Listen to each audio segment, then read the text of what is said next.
President Reagan suddenly said to me, what would you do if the United States were attacked by someone from outer space? Would you help us? I said, no doubt about it. He said, we too.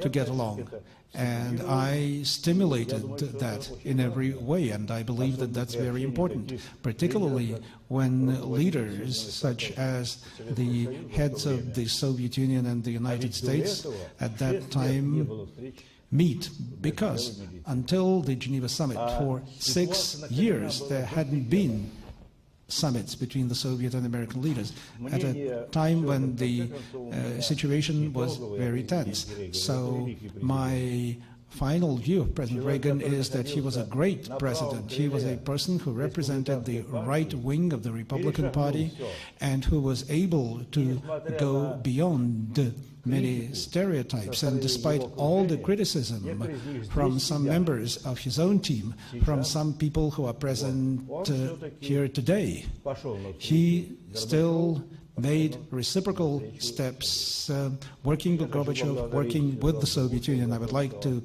thank George Shultz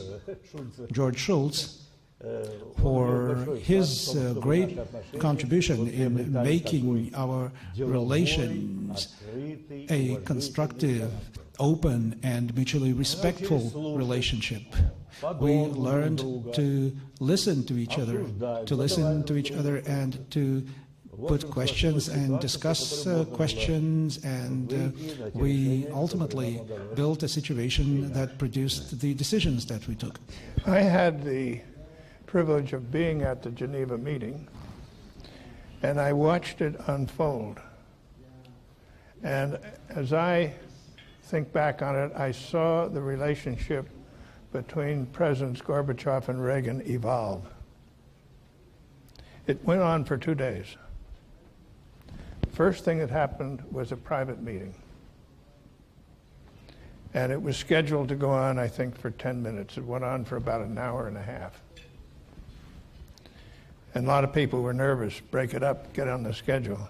I said, well, no, don't break it up. This is what it's for. So they came out of the meeting. Well, okay, I don't know. You said how you were praised. But then we had a plenary session. And in the afternoon, during a break, all of a sudden, President Gorbachev and President Reagan took a walk. They went down to some cabin on Lake Geneva where there was a fire and a fireplace, and you sat down there. I wasn't there, but I know when you came back, there were two friends almost talking about what was going to happen. Then we went to the next day. From that fireside house, yes. President Reagan suddenly said to me, what would you do if the United States were attacked by someone from outer space? Would you help us? I said, no doubt about it. He said, we too. So that's interesting.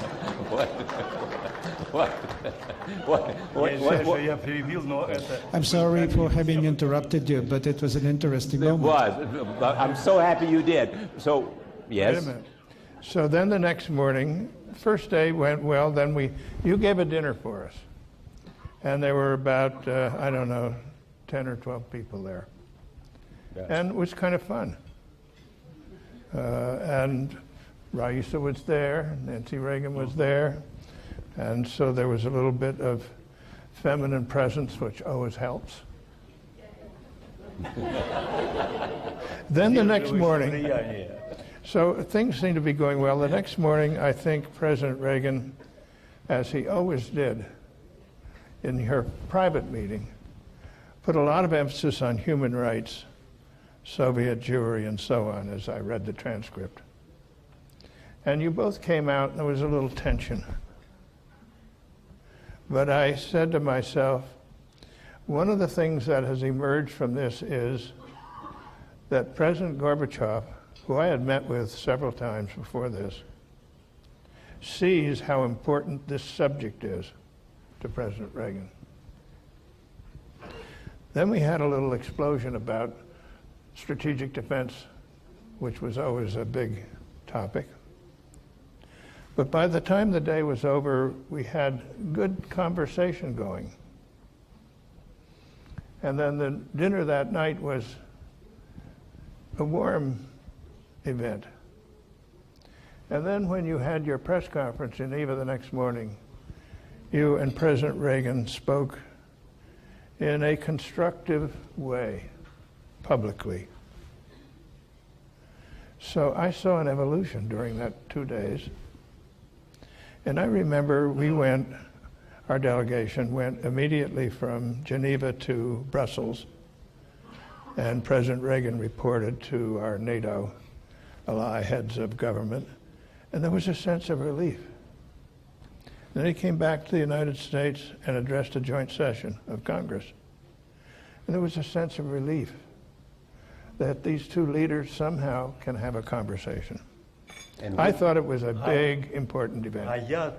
We went from there to Prague, where the heads of the Warsaw Pact were present, and I told them about our first meeting. And there was full understanding and support, which means that by that time there was a general understanding that something needed to be done. Something needed to be done in order to relieve the tensions that could lead to a greatly dangerous conflict, that there is a need to do something against the nuclear arms race, to stop that nuclear arms race. So we were acting with due account for the signals that we were getting from the people in our countries and in other countries.